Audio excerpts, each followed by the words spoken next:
about mental health while I crochet an order for somebody. So, y'all, mental health is or rather, mental wellness. Mental wellness is so vital. And I feel like sometimes we run away from the topic, or sometimes we're very embarrassed to even think to ourselves that, hey, something may be going on, up here. But just as we should try to stay healthy physically by eating well and exercising and drinking water, which I need to work on. Just as we need to try to be okay spiritually, have a good relationship with our Creator, we also need to try to be okay mentally. And I firmly believe that it is okay if we ever get to a point where we realize, hey, I'm not really okay right now. You know what I mean?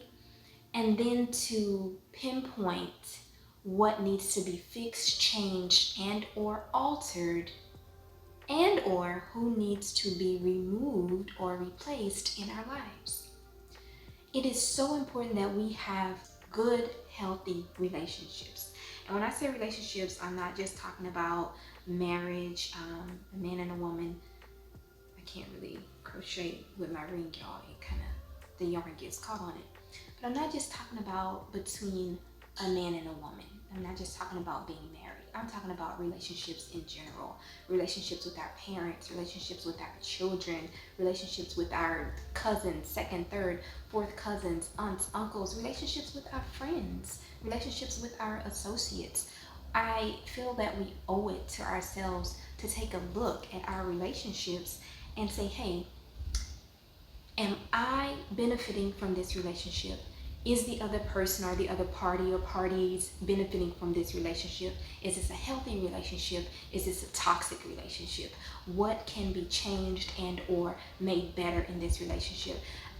Because, I'm trying to choose my words carefully, I just believe that a lot of times if we have mental struggles, yes, sometimes it's from within ourselves and the way we process things, we'll talk about that, but sometimes it's from other people. And this is not to not be accountable or to point fingers or to find someone to blame. That's not what we're going for here. This is just being real with ourselves to say, hey, is this person good for me, and or am I good for this person, right? All relationships and all connections do not have to last a lifetime. And that is independent of what the person's title is and or what their blood relation is. I feel like a lot of times we put up with things, situations, and or people because, oh, that's my sister. Oh, that's my cousin. Oh, but that's my mom. Oh, but that's my aunt. Like a toxic person gets a pass to hurt us just because of the title they have in our lives or just because of the blood connection that they have to us. And I think that is a big no-no. I don't think anyone deserves to hurt someone else and to hide that hurt underneath a title. And then the person that's being hurt, oh, I have to deal with this person because that's my fill in the blank. It's just not right. Now, it does take a lot of strength, and we have to be very brave when looking at these situations and figuring out what to take a step back from and what needs to be altered and or changed. Because another thing that I've learned just with my years of living and talking to people and my experiences is that sometimes we are comfortable in a bad situation and or a toxic relationship. And we're comfortable with it because we've been in it for so long. We may not know any different. We may not know any better, right? We may think, oh, this is just the way it is. No, it's never just the way it is. Why? Because we have the power to change things. You are the captain of your ship.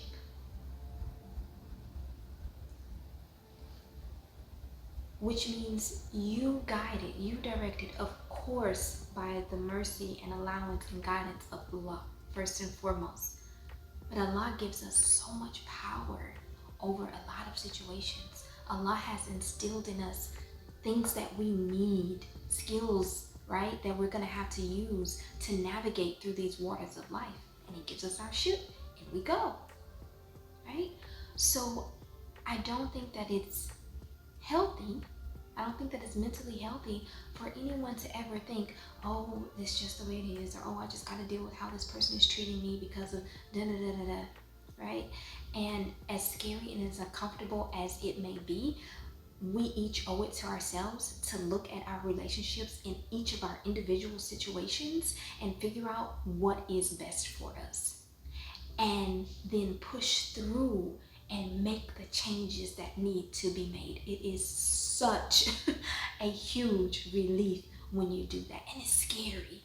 It's scary sometimes because it's the unknown. Like, okay, I want to do this. I want to make this change. I want to see what's on the other side, but I don't know what's on the other side. So I'm scared. So I ain't going to really do it right now. I'm going to wait. Let me wait for 3 months. Let me wait for 6 months. Let me wait until next year. Wait, let me wait until 2022.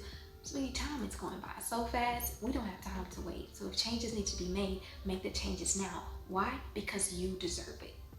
We deserve it. We deserve to live the lives that we want to live. And speaking of that, I feel that a large part of mental wellness comes from gratitude, right? Just being grateful for what we have. I feel like sometimes people look at me and they know bits and pieces of my life, my history and my situation and what I've been through. And I feel like some people might be like, well, how is she smiling? Why is she happy? Where is her joy coming from? Allah, alhamdulillah, all praise is due to God, because it's the way we look at things. It's the way we look at things, and it's what we put gratitude on. And gratitude is not always automatic, right? Sometimes you have these dark, grudgy feelings and might have a bad attitude, and you might be feeling down about what you don't have, what you're going through, and what somebody else has, and That's all negativity, and it's not going to help us at all, right? And I'm not saying to be fake. If you have these feelings and these thoughts and stuff, move through it, but don't let it sit in you, right?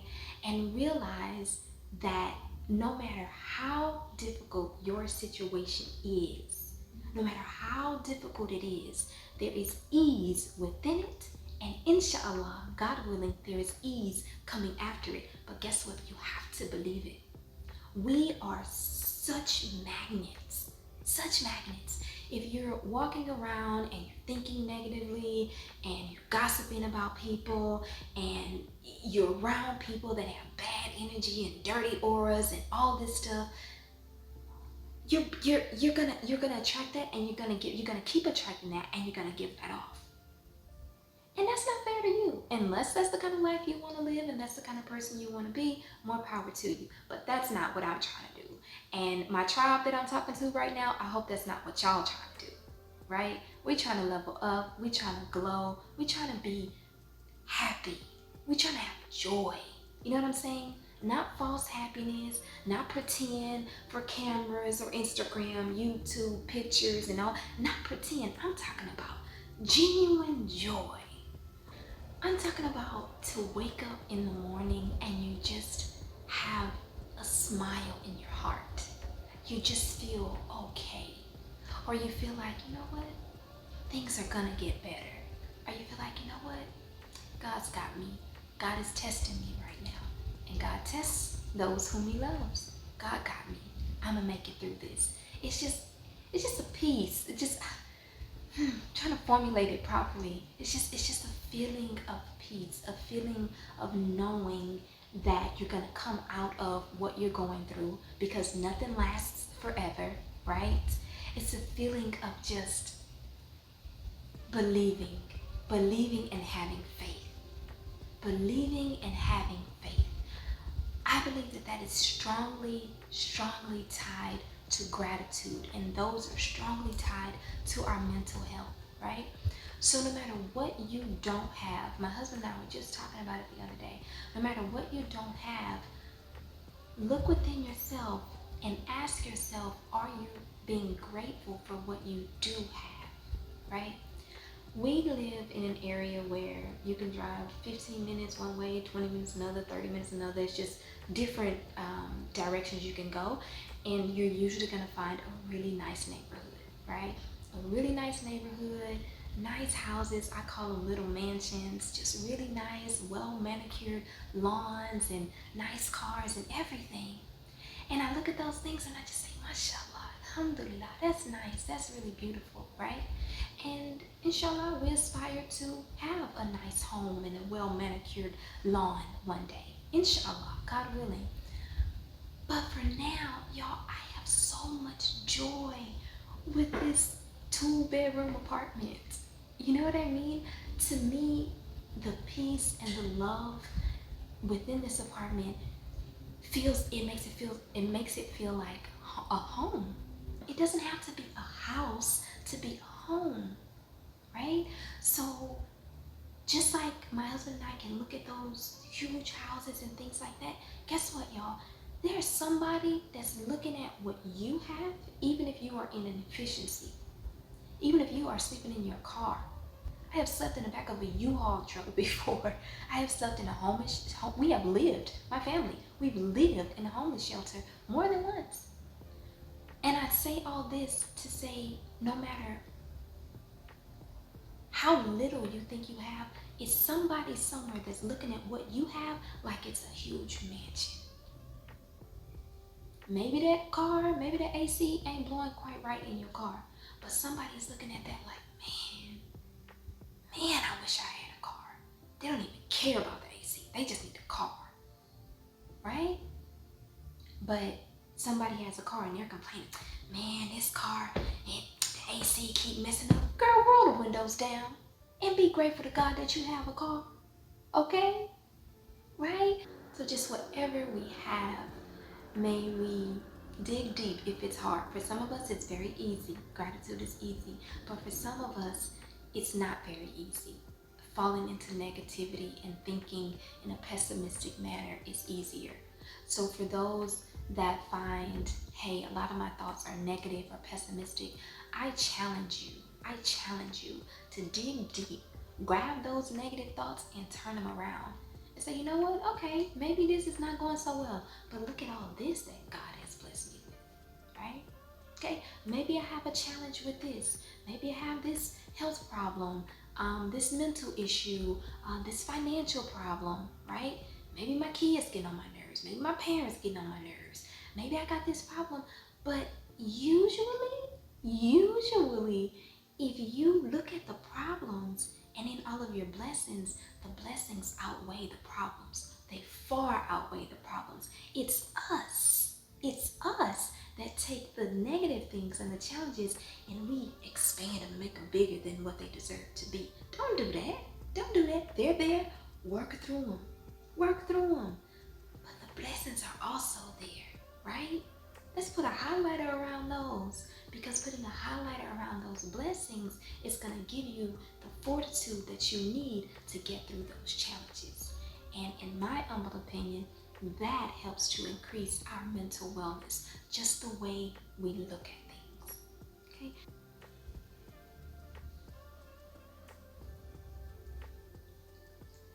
And another thing, it is okay when we're managing these relationships, as I started off the video talking about, as we're managing these relationships, moving things around, it is okay to agree to disagree.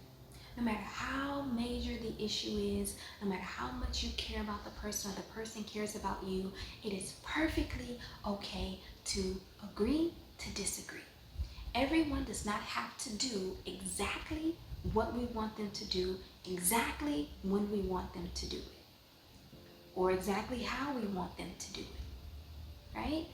It is okay to say no, and it is okay to accept no. No is a huge part of my mental wellness. I have learned how to say no and take a step back and not feel guilty or bad about it. If a situation is harmful to me, or if a person is harmful to me in any way, shape, or form, I can say no. I'm not obligated to do anything for anyone if there is harm in that thing and or that person, right? So you can say no. If no one has ever given you permission, I give you permission now. You can say no, and you don't have to be nasty, mean, or rude about it. You can politely say no or decline something if you don't think that it's good for you. Okay? And we should learn how to accept no, right? If someone else doesn't say yes to our request or doesn't come to something, it's okay. It's okay. That's their decision. Okay, y'all? So let me stop just going on and on and on. I don't want to make this video too long, but I just wanted to share just some of my thoughts and what's on my heart and how I get through the rough emotional and or mental times, because sometimes they're so closely related you can't really draw a line between the two. And oh, last thing, talking. That's like my thing, y'all. Like I'll talk. You can ask my husband. I will talk his head off. Like I will talk. So when I'm trying to process something or figure something out, or if something is difficult for me, I talk it out. I talk it out. So if you are a person that holds things in, right? Don't do that. Don't do that. Talk. And if you don't have anyone to talk to at the exact time you need someone, you can pull out a camera. You can pull out a journal. You can write it out, right? You can record. Okay? This is fun and beneficial and therapeutic for me, right? Yes, I have people that I can actually talk to, but this method helps me for some reason. It helps me. It helps me sometimes to be able to record, put myself out there, forgetting about the negative judgment that people may have, to be able to look back at my videos and see my progress, to see where I was struggling, what I did and what I didn't do. So it's very beneficial, right? And if you don't feel like pulling out a camera, if you don't have a journal, if you don't want to write it out, if you don't have anyone that you're comfortable talking to, let's keep in mind, Black people especially, I know all of my viewers are not Black, but Black people especially, or anyone who was raised with the belief that counseling and or therapy is taboo, right? It's not. It's not. I've never been to counseling or therapy before, but I'm very, very open to it if I ever feel that I need to go that route, right? So I want to encourage everyone else to also keep that open as an option. If you are struggling emotionally, mentally, or otherwise, counseling and therapy is always an option. And a lot of times our girlfriends do that for us, right? Okay, we talk to our friends, family members, whomever, husband, whomever it might be, and they can be our counselor and our therapist. And that is okay, but I feel like that is okay to a certain extent. We also don't want to be placing heavy weights on the people in our lives because of our own struggles. Not to say that we have to be completely silent and not discuss our struggles. Ooh, alhamdulillah, y'all, I love orange juice. Not to say that we should not discuss our struggles with our family members, friends, and our loved ones. Don't be quiet and suffer in silence. That's not what I'm saying. But what I am saying is that when you have that person or those people that you go to, be very, very careful with their feelings and emotions too, right? It's not fair to have maybe just one person that you dump everything onto, because then they're carrying that heaviness as well, right? Y'all can benefit from each other. It should be a mutually beneficial relationship, not a relationship where somebody is just always dumping. Oh girl, I'm going through this. Oh girl, I got this. Oh girl, I got da. That's not okay, right? Make sure it's healthy and make sure it's balanced. But that's all I have to chat about for now, y'all. I hope that at least one person found at least one benefit from this video. Thank you for watching. Peace, blessings, love, and light. God be with you.